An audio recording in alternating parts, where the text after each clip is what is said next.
Oaken Clough here in Longdendale in the High Peak is listed as a grade 2/3 scramble, which should put it well beyond the abilities of the grade 1 scrambler, but let's see. The full route into Oaken Clough is not marked on any map, so you have to navigate it a bit by yourself, and the first step of that is coming up to this footbridge here over Crowden Little Brook, which you can fairly easily find from the parking at Crowden car park, and then follow the path up the Crowden Great Brook Valley, always sticking on the right side of Crowden Great Brook. The first part of the route in is easy enough to follow, just across the bridge, through this gate and up what is a very obvious track. And then at this fork, go left, back down towards Crowden Great Brook. The track's very clear as far as this footbridge over the main brook, but don't go across the bridge. Instead, go through this gap and keep following the right-hand side of the brook. There are a couple of places that it's easy to go wrong in the path along to Oaken Clough, and this is the first of them, which is the second open space after the footbridge. You do not want to be walking across this because it doesn't go anywhere. Instead, you want to be walking through the bracken above it. You can just see that little notch there that leads up to the path. That's where you want to go. This is the path, as I said before, not marked on any map, but sufficiently well trodden that you can just about follow it. Here's the second point of potential misdirection. Another one of the many open spaces, this time with a whacking great boulder in it. Don't follow the vague track that goes that way, but instead, again, up and over above.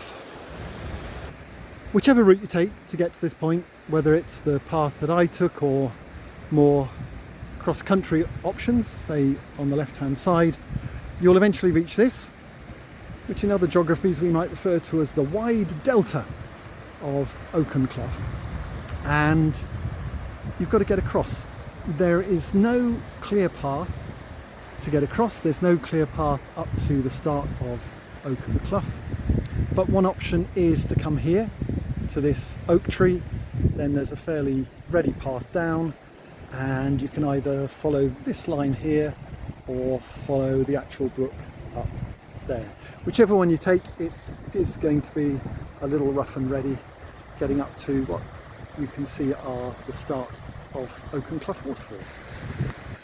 Yomp, yomp, yomp, yomp, yomp through a crisscross of the vaguest of trails onwards up to the first of the waterfalls.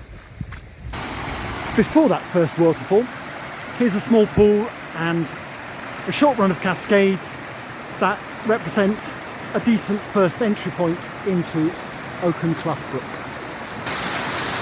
Here is that first waterfall. If you go up on the right hand side, there's a reasonably decent set of handholds and slightly sloping ledges, and if that's not to your taste, then you can walk up above and round. That first waterfall is probably the most difficult. Certainly the one that is directly above it is much easier. You go step by step by step straight up it, helped by the fact that throughout much of Oaken Clough the surface is grippy. It's either gritstone or covered in moss. Straight into the third waterfall. It is around 30 feet high, it is slabby, it is stepped, and it is straightforward. Here at the Chockstone waterfall, you've got a variety of routes up. I'd say they're all certainly grade 1 plus.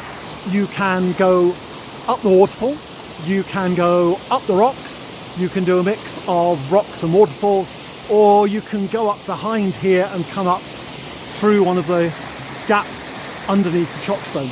If you choose this route here, I would recommend taking your backpack off and then just circling back down through the heather to pick it up and go back up using one of the other routes. The waterfall above the Chockstone again offers options. Kind of grade 2-ish if you go up the central waterfall, but still some decent handholds and footholds. grade 1.5, 1 plus if you go up this route, and 1.5, 1 plus with a little bit of extra spice if you choose to go up that route. Now coming towards the end of the scramble with a couple of short cascade sets. Just before I go up those cascades, I'm going to note the extent of the flattened grass all up the sides of the clough.